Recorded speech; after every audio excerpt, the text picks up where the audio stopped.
I signed the papers at 3:47 p.m. on a Tuesday. $40 million. 40 years of work, of building Carter and Associates from a two-person marketing consultancy in my garage to a firm with offices in 3 states, and it all came down to a signature on a dotted line. My hand trembled as I set down the pen. The buyer's attorney smiled and shook my hand. My attorney, Tom, grinned like he'd won the lottery himself. In a way he had. His commission would set him up nicely. I grabbed my phone and my purse, barely remembering to thank everyone in the conference room. All I could think about was getting to David, my husband, my partner of 38 years. He'd be at his law office, probably buried in depositions or contract reviews, but this couldn't wait. This was our moment, our retirement, our chance to finally travel, to see grandchildren more than twice a year, to sleep past 6 in the morning. The drive from downtown Portland to David's firm took 18 minutes. I remember because I kept checking the clock, rehearsing what I'd say. How I'd surprise him. Maybe we'd go out tonight, somewhere fancy. Maybe we'd finally book that river cruise through Europe he'd been talking about for years. I parked in the visitor lot and took the elevator to the 12th floor. The receptionist, a young woman named Jessica, whom I'd met at the firm's Christmas party, looked up and smiled. I'd always liked her. She had that genuine warmth that made you feel welcome. "Mrs. Carter! What a nice surprise! Are you here to see Mr. Carter?" "I am." "Is he in his office?" She glanced at her computer screen, her smile flickering for just a second. "He is, but he asked not to be disturbed. He's in a meeting." "Oh, it's fine. I'm his wife. I'll just pop in quickly." I saw her hesitate, her fingers hovering over the phone. "Mrs. Carter, maybe I should call him first." But I was already walking past her desk, down the familiar hallway lined with framed diplomas and awards. David's office was at the end, the corner office with the view of Mount Hood on clear days. The door was closed. Through the frosted glass panel, I could see shadows moving. I reached for the handle, then stopped. Something made me pause. Maybe it was Jessica's expression. Maybe it was the way my heart suddenly started hammering in my chest. Maybe it was the voice I heard through the door, a woman's voice, low and intimate, followed by my husband's laugh. Not his professional laugh, his real laugh, the one I hadn't heard in months. I didn't knock. I turned the handle slowly, quietly, and pushed the door open just a crack. David stood by his desk, his suit jacket off, his tie loosened, and in his arms, her face buried in his neck, was Lauren Mitchell, his junior partner, 34 years old. Brilliant attorney. I'd had dinner with her and her husband just 6 months ago. They weren't kissing, not exactly. But the way he held her, the way his hand rested on the small of her back, the way she pressed against him, it told me everything I needed to know. I'd been married long enough to recognize intimacy when I saw it. I must have made a sound, a gasp, a small cry, something because they sprang apart. David's face went white, then red. Lauren stumbled backward, her hand flying to her mouth. For a moment, none of us moved. We just stood there, frozen in this horrible tableau. "Margaret," David's voice cracked. This isn't what it looks like." The laugh that came out of me sounded wrong, even to my own ears. Bitter, sharp. "Really? Because it looks like my husband of 38 years is having an affair with a woman young enough to be his daughter. I was upset she was comforting me." "Stop." I held up my hand. My whole body was shaking now. "Just stop." Lauren had tears streaming down her face. "Mrs. Carter, I'm so sorry. I never meant it just happened." "Get out," I said quietly. When she didn't move, I raised my voice. "Get out of this office. Now." She grabbed her blazer from the back of a chair and fled. I heard her heels clicking rapidly down the hallway. The door closed behind her with a soft click. David and I stared at each other. After 38 years of marriage, you'd think you'd know someone completely. You'd think you could read every expression, predict every response. But the man standing in front of me looked like a stranger. "How long?" I asked. "Margaret, please." "How long?"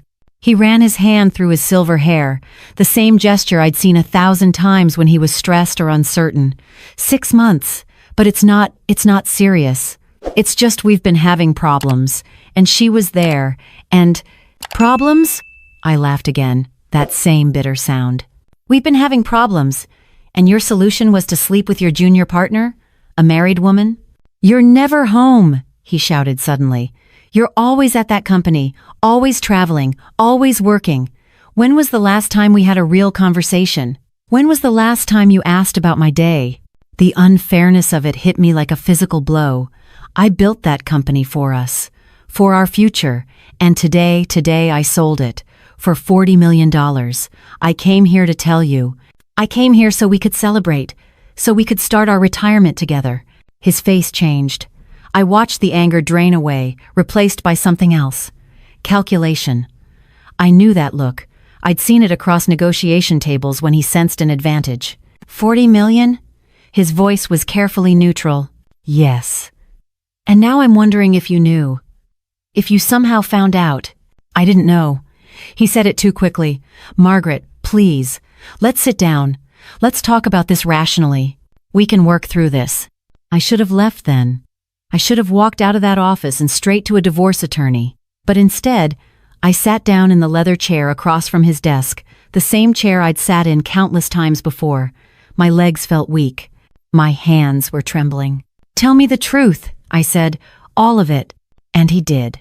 Or at least, he told me his version of the truth. How lonely he'd been. How Lauren had understood him.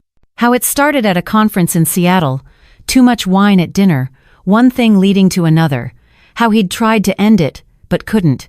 How he still loved me, but he loved her too. I sat there and listened, watching this man I'd shared my life with justify his betrayal.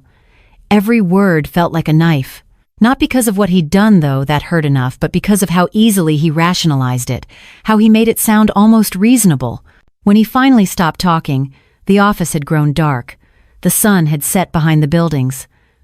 I stood up slowly, my joints aching. 62 years old, and I suddenly felt every single one of them. I'm going to our daughter's house, I said. My voice sounded calm, distant, like it belonged to someone else. Don't come home tonight. Tomorrow, I'll come by to get some things. Margaret, please. Goodbye, David. I walked out of his office, down the hallway, past Jessica, who wouldn't meet my eyes. I made it to my car before the tears came. I sat in the driver's seat, gripping the steering wheel, and sobbed until my throat hurt. Then I called our daughter. Sarah lived in Lake Oswego, 20 minutes south. She was 42, a physician, married to a good man named Robert. They had 2 kids, Emma, 15, and Jake, 12. My grandchildren. When Sarah opened her front door and saw my face, she pulled me inside without a word. Mom? What happened? I told her everything. She listened, her face growing harder with each detail. When I finished, she wrapped her arms around me and held me while I cried again. Robert made tea. Emma and Jake, sensing something serious was happening, stayed upstairs. You're staying here tonight, Sarah said firmly. And tomorrow, you're calling Linda Zhao. Linda Zhao was one of the best divorce attorneys in Oregon. She'd handled the separation of one of Sarah's colleagues, a messy, complicated divorce involving a medical practice and multiple properties. She was known for being ruthless. I don't know if Mom. Sarah gripped my hands. Listen to me. You need to protect yourself. You just sold your company for $40 million. That's community property. If Dad knows about it and something tells me he does, he's going to try to take as much as he can. She was right. I knew she was right. But the idea of it, of turning our marriage into a legal battle, made me feel sick. I'll call her tomorrow, I promised. That night, I lay awake in Sarah's guest room, staring at the ceiling. My phone buzzed repeatedly, texts from David, from Lauren, even from Jessica apologizing for not warning me. I turned the phone off. In the darkness, I replayed the scene in David's office over and over. But something else kept nagging at me. The way he'd looked when I mentioned the $40 million. That flash of calculation. Had he known? Had someone at my company leaked the sale details? David had friends everywhere, connections. The next morning, I called Linda Zhao's office. Her assistant said she had an opening at 2 o'clock. I took it. Linda was in her 50s, sharply dressed, with kind eyes that contrasted with her reputation. She listened to my story without interrupting, taking notes on a legal pad. How much of the $40 million is in your account right now? She asked. None of it. The money won't transfer for another 30 days, but I have the signed sale agreement. And the company was entirely yours? No joint ownership with your husband? Correct. I founded it before we married. It's my separate property. Linda nodded slowly. In Oregon, appreciation of separate property during marriage can be considered community property, but since you maintained sole ownership and control, we have a strong argument. However, she paused. Margaret, I need to ask you something.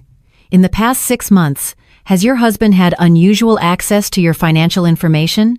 Business documents? Anything? I thought about it. He's always had access to my home computer. We share a study. Why?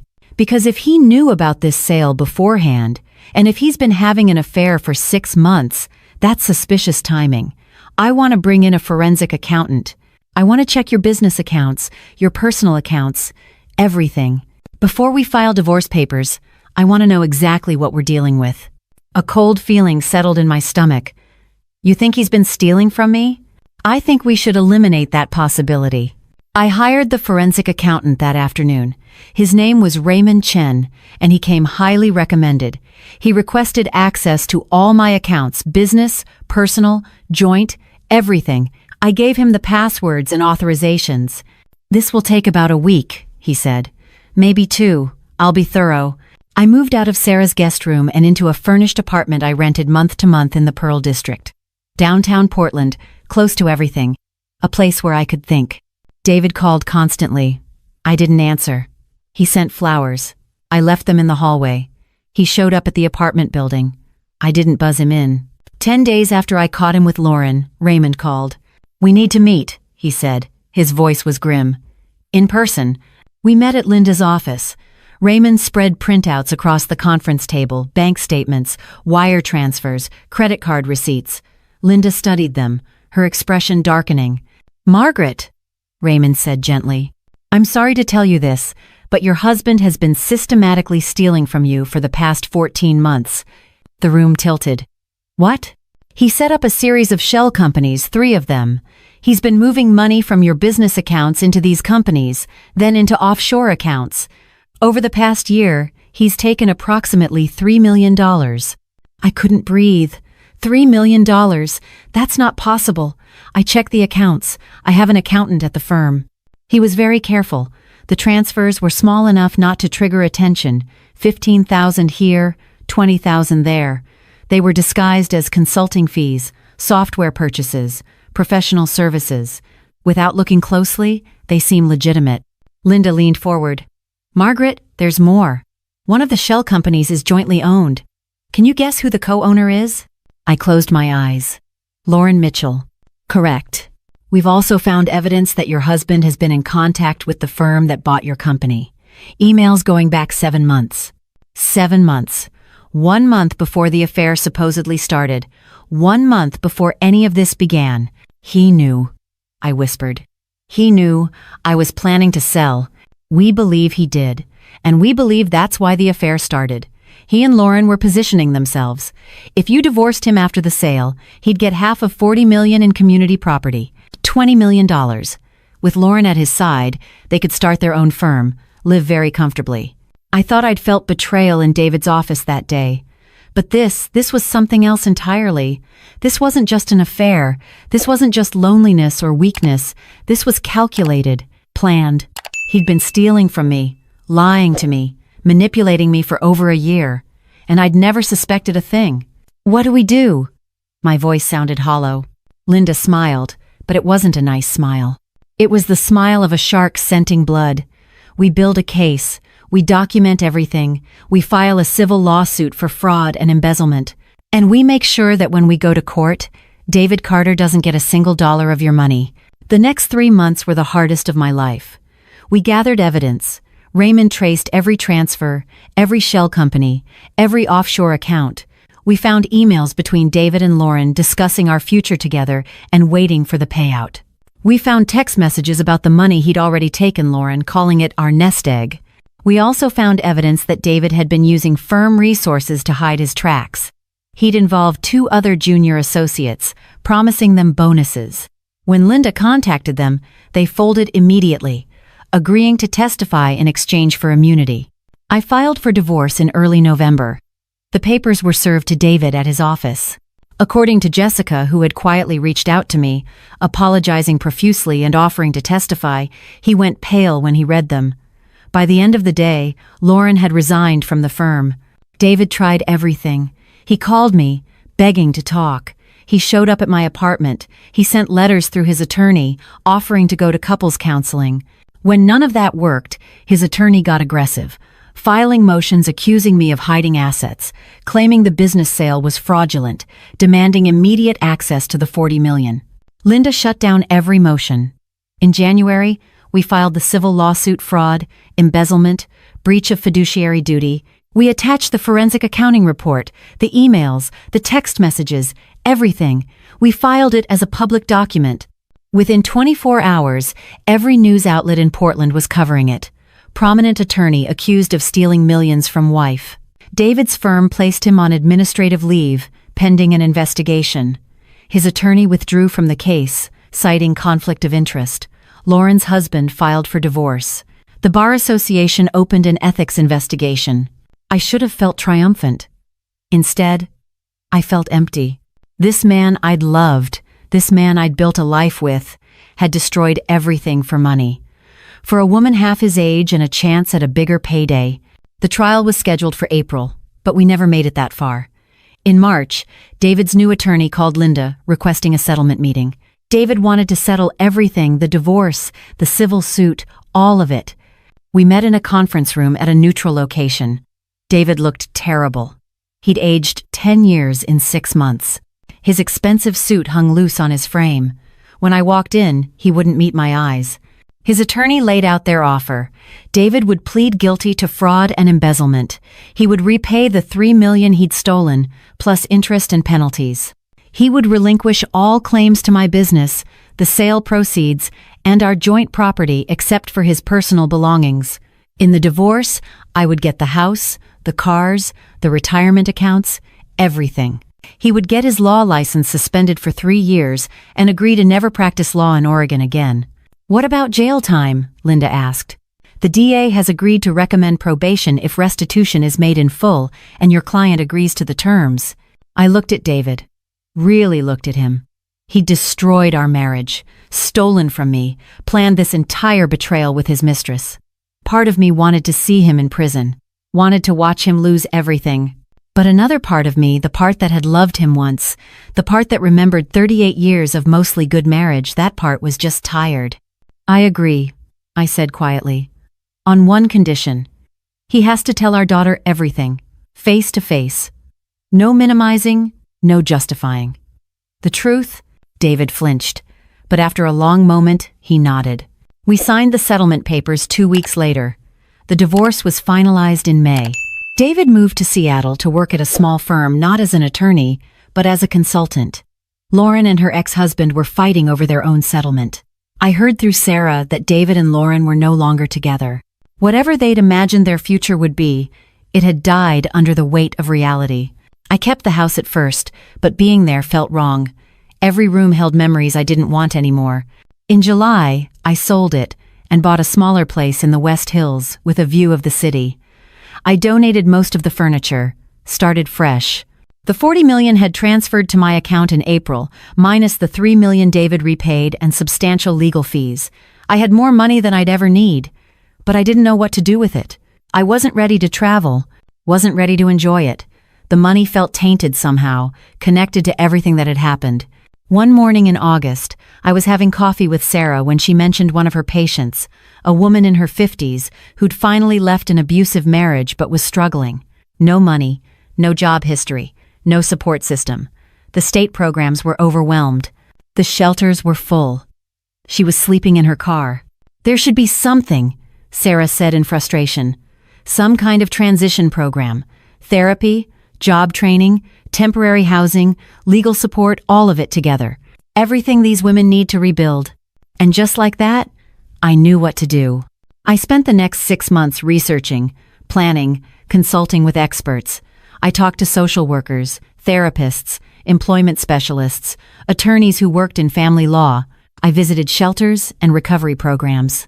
I listened to dozens of women tell their stories, stories of betrayal, abuse, gaslighting, financial control, stories that reminded me of my own, though many were far worse.